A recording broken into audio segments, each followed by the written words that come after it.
Hi everyone, welcome to Historically Speaking, an online YouTube history channel focused on the history of various institutions and professionals, how history intersects with education, culture, and equality. I'm Karen Yang, host of Historically Speaking. Today joining us is Lecia Jane Barker, an associate professor at University of Colorado Boulder and a senior research scientist at the National Center for Women in Information Technology, which we'll be calling NC-WIT in this interview, which is a nonprofit community of nearly 1,500 universities, companies, nonprofits, and organizations nationwide working to increase girls' and women's meaningful and influential participation in computing.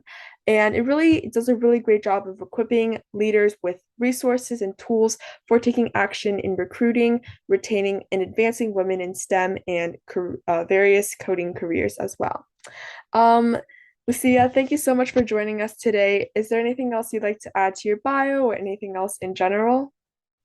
No, that's okay. Yep. And Thank you thank so you much. for inviting me. Yeah, of course. And with that, we're just going to jump straight into it. I'm personally super interested in the history of the NC WIT because of how much great work it's been doing just even today. So what is the history behind this really great organization? So it goes really far back, farther than probably, well, I mean, I don't know how old you are, but it doesn't matter. But in about 2000, some people at the University of Colorado, including me, were awarded a couple of different grants from the National Science Foundation Information Technology Workforce Program. So nationally, people were starting to recognize that there were a variety of underrepresented groups in computing and technology fields. And when we say information technology, we use the term more like Europeans do, which includes everything from computer science to computer engineering to the person who's fixing your printer, right, or hooking it up. So it's really kind of a very broad term. So people were starting to recognize not only was there underrepresentation, but that it was a problem for a bunch of different reasons, including a growing body of research showing that diverse groups do better jobs at problem solving. Then there's equity issues, justice issues, like if these jobs are, if the workforce is growing and people are getting paid more, women were, it was sort of increasing the gap between men's and women's incomes. And that doesn't just affect women, it affects their children and health and just a huge slew of things. So, as part of one of our projects, we were asked to host a national workshop of people who were researching in this area that had been funded by the National Science Foundation. And then a couple of years later, there was even more momentum nationally. And one of our grants actually said we were going to host a national workshop, although I'll tell you that it wasn't like well thought out in the proposal because we only had like a few $1,000s for this, but we wanted to bring like a lot of people out to Boulder, Colorado. Mhm. So, so we brought a lot of people here to University of Colorado at Boulder, and part of that was because of one of the co-founders of NCWIT, Bobby Schnabel, had huge influence and connection to research leaders in computer science across the country. And then our other co-founder, Lucy Sanders, had a huge connection across the country because she had been a vice president of Avaya Corporation and had been a Bell Labs fellow and so on. And she had retired and became an executive in residence here. Mhm. Um, the other thing is that the research was really starting to show that women are not the problem. The problem lies in society and culture. And this had a lot of influence on what women chose to do because, we're influenced by the social group around us. And it can be super subtle. So we held this other workshop and invited social scientists that were studying in this space, corporations, computer scientists, and our third co-founder, Telly Whitney, who founded Anita Borg Foundation. And we started to discuss with, like 2-day long workshops, I think, like what should we do? Like, do we want to fix the entire large problem of diversity? Or do we want to try to address the more narrow problem about diversity among women? Hmm. And we picked the more narrow problem, partly because it was less messy and less complicated. So after that workshop, there were a lot of ideas and plans in place, and a smaller group of us wrote a proposal to the National Science Foundation, and we got funding of about $4 million. Now, that might sound like a lot of money to you, Yeah. but it's really not when you start distributing across different people, different organizations, and different, and across, say, 5 years, it really doesn't come out to very much money. Mm-hmm. So we were at first organized into what we called hubs. There were some research hubs and some practice hubs, and some of them were doing the actual research, like what's the problem and how do we solve the problem? How can we take this research and turn it into solutions? And then other hubs were more practice oriented, like developing effective practices. And writing those up and disseminating them for other people to use. And those kind of became the basis of what we did. But structurally, we sort of changed very quickly into alliances. So we started to organize into the academic alliance, which is like computer science departments, information science departments, computer engineering of academic programs all across the United States. Mm-hmm. Um, and then there was the K-12 Alliance, which was huge organizations that were girl-facing, like Girl Scouts of the USA and 4-H, and just a huge number of people that they had the potential to reach. And then the Workforce Alliance, that is corporations and government labs doing work. So and we tried to design practical resources for each kind of group to take and inspect their own practices and fix themselves, or in the case of the K-12 Alliance, to really push materials out and try to help K-12 to think about, like, why aren't girls in the computer science classes, Mm-hmm.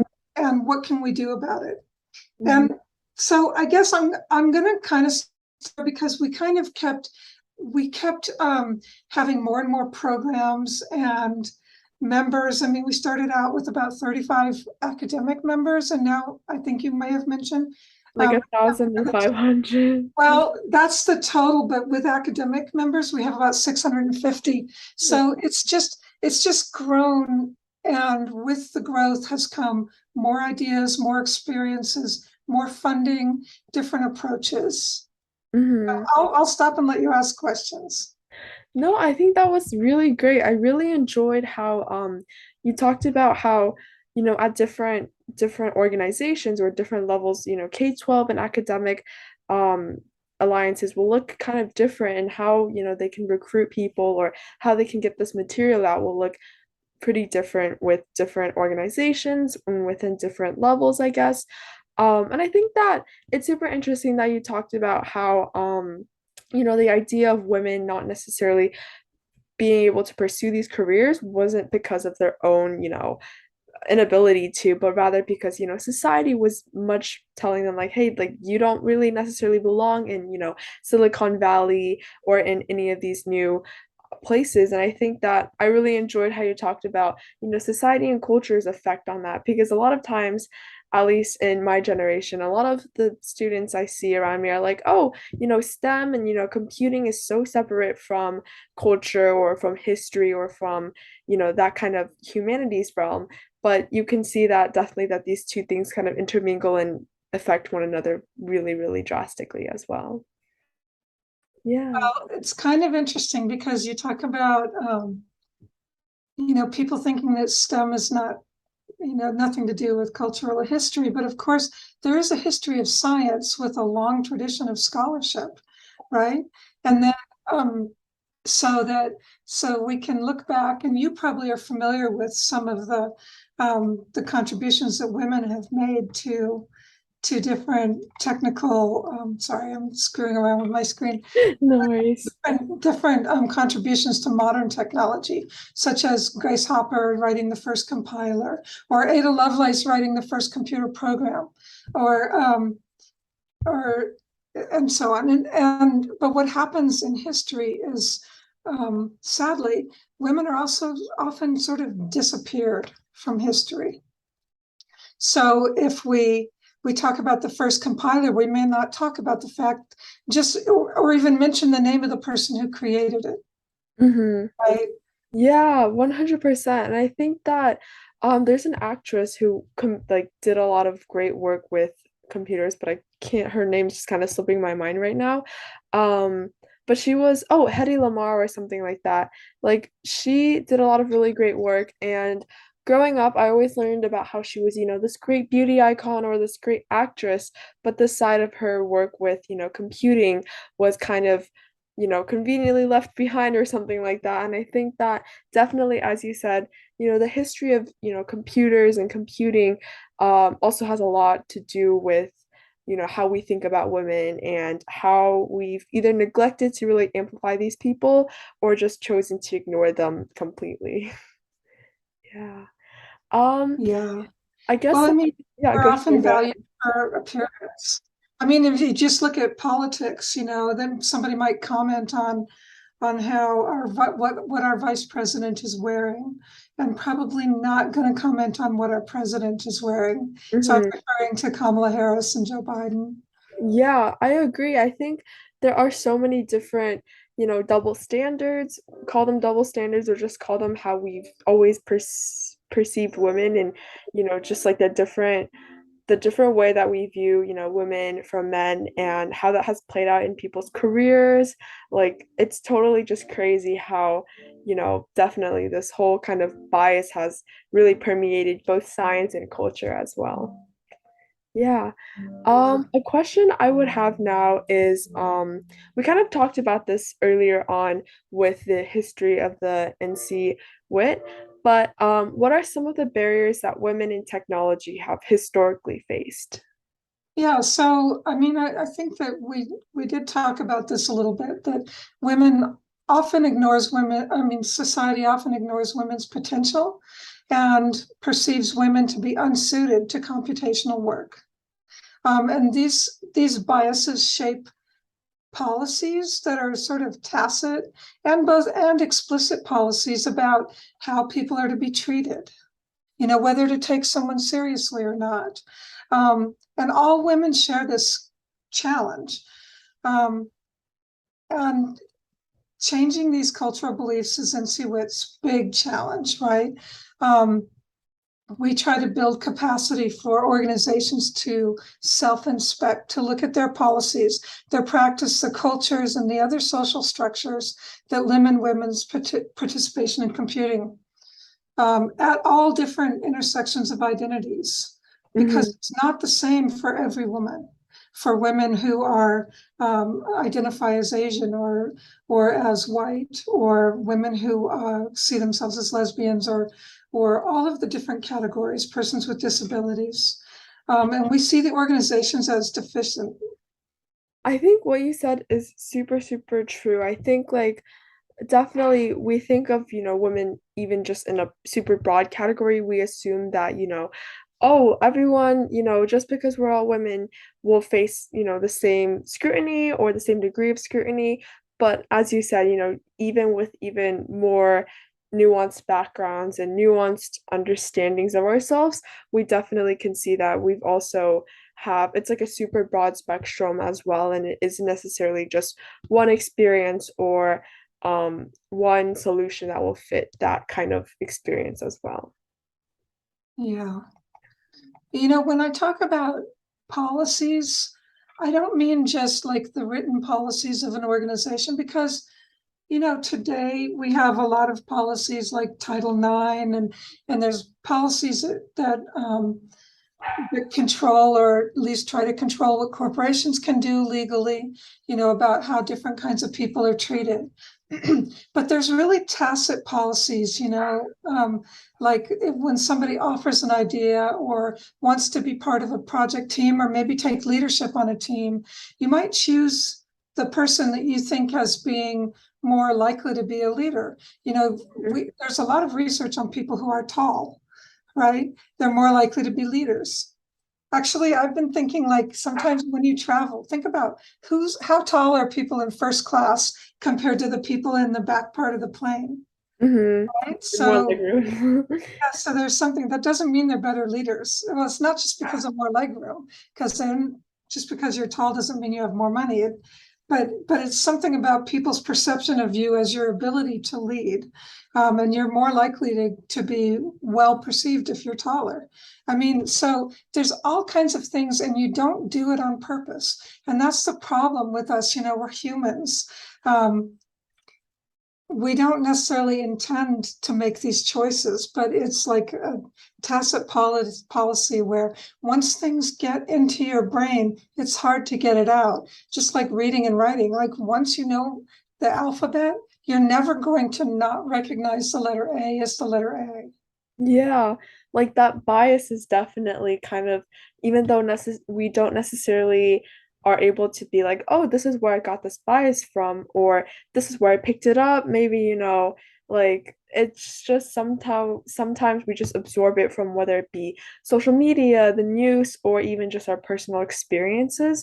I definitely think that, just as you said, like this kind of idea of policy and this idea of culture is really instrumental in, kind of counteracting the discrimination against women within computing. I think that's totally a new idea that, I'm really excited to be able to finally understand because I definitely thought that, hey, like it's definitely just much more surface level, but as you said, it's definitely like there's a culture behind it or there's a deeper understanding of where that's coming from for sure. Yeah, a really deep socialization. So, um, you know, these kinds of things get communicated to us from the time we're born and actually before. Hmm. When what is it called, that kind of party that people have these days where like when you find out the A gender age, reveal party. yeah, which is interesting because gender is a term that belongs to social situations, right? And not to the physical manifestation of the baby, right? That's the baby's sex. But Mhm. but people are assigning gender and saying this baby is going to behave like a girl. And there's a whole bunch of research about how people treat babies and that they treat babies differently if they think it's a boy versus if they think it's a girl. 100%. Yeah, and you see like Yeah. they're painting the bedroom pink or blue or that sort of thing. You Yeah. Yeah, when you said that, I just thought of like there's a few things on the internet where it's kind of like the clothes that, you might give a girl or a boy like whenever they're really, really young. And like, the boy sometimes just like, oh, like he's like an inventor or, he gets like a chance to try new things or something.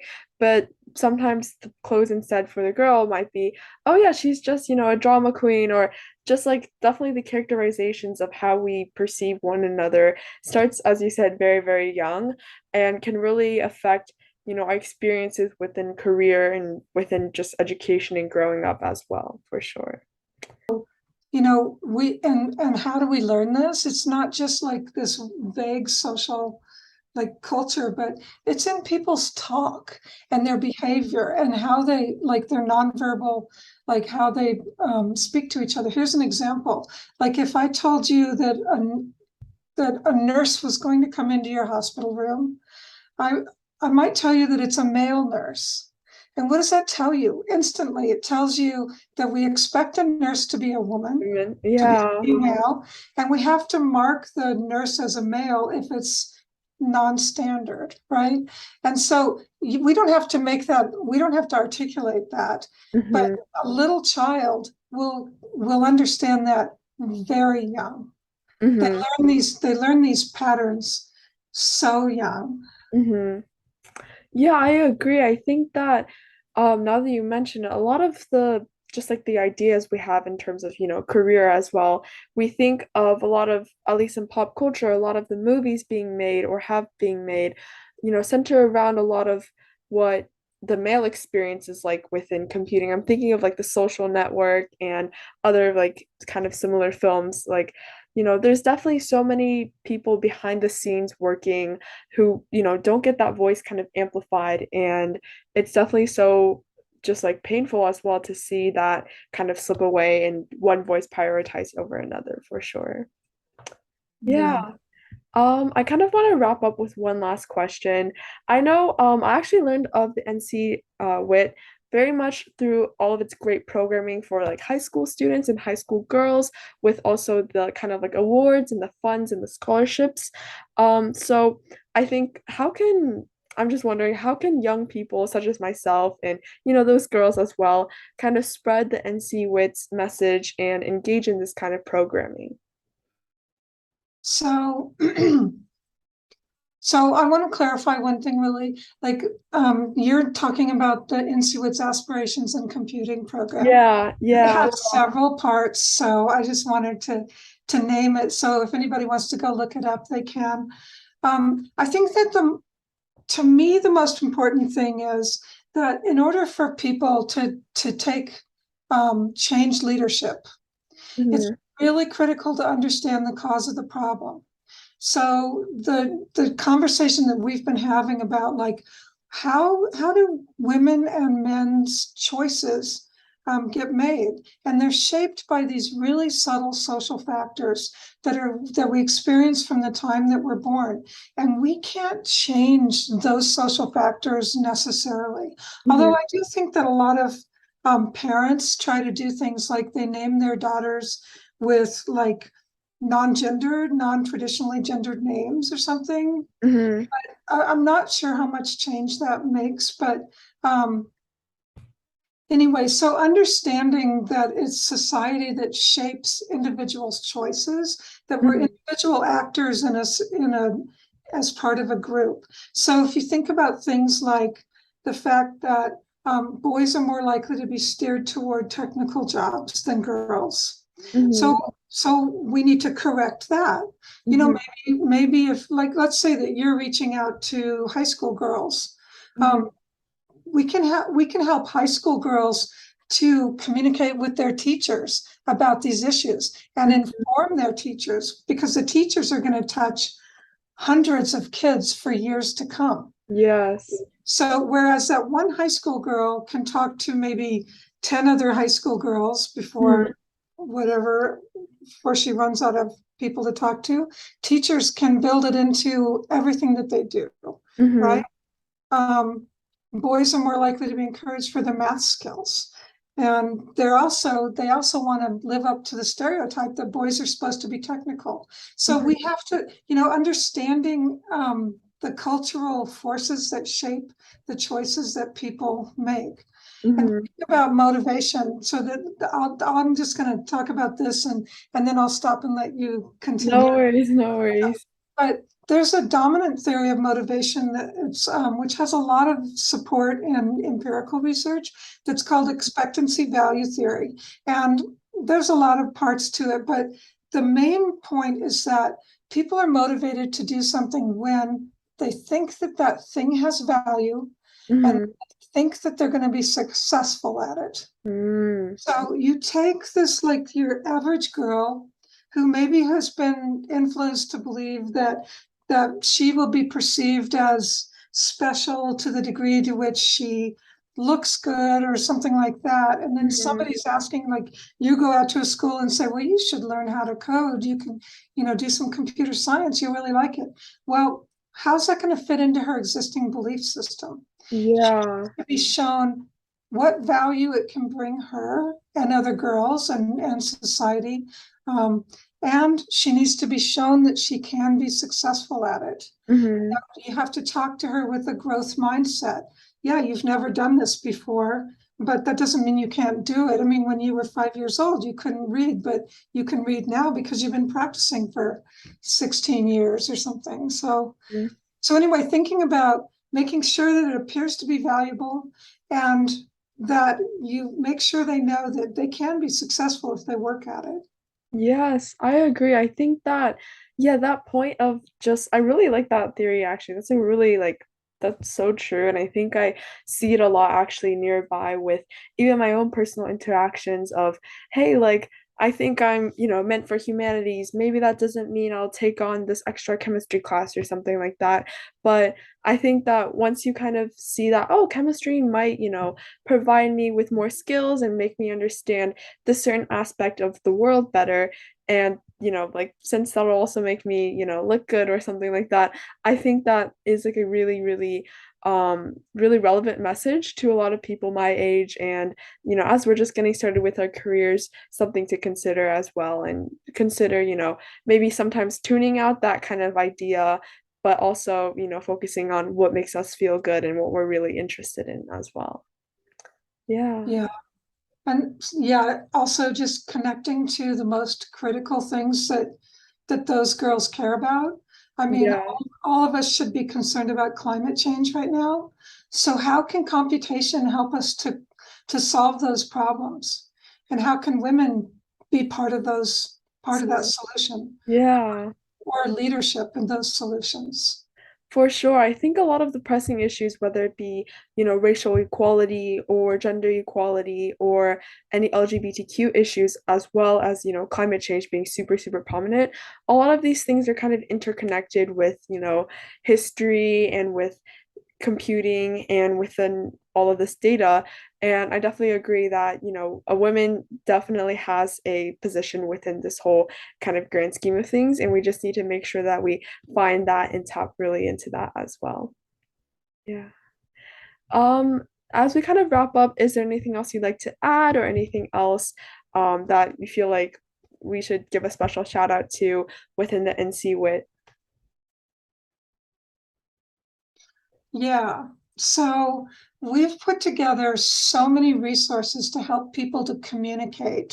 So, Mm-hmm. for example, if you went out to a high school and you wanted to tell young women why they should be interested in computing, we have like a guidebook on how to recruit Mm-hmm. girls into computing. We have short things and we have long things. You know, some people are only going to read a page, and some people are going to read a whole book.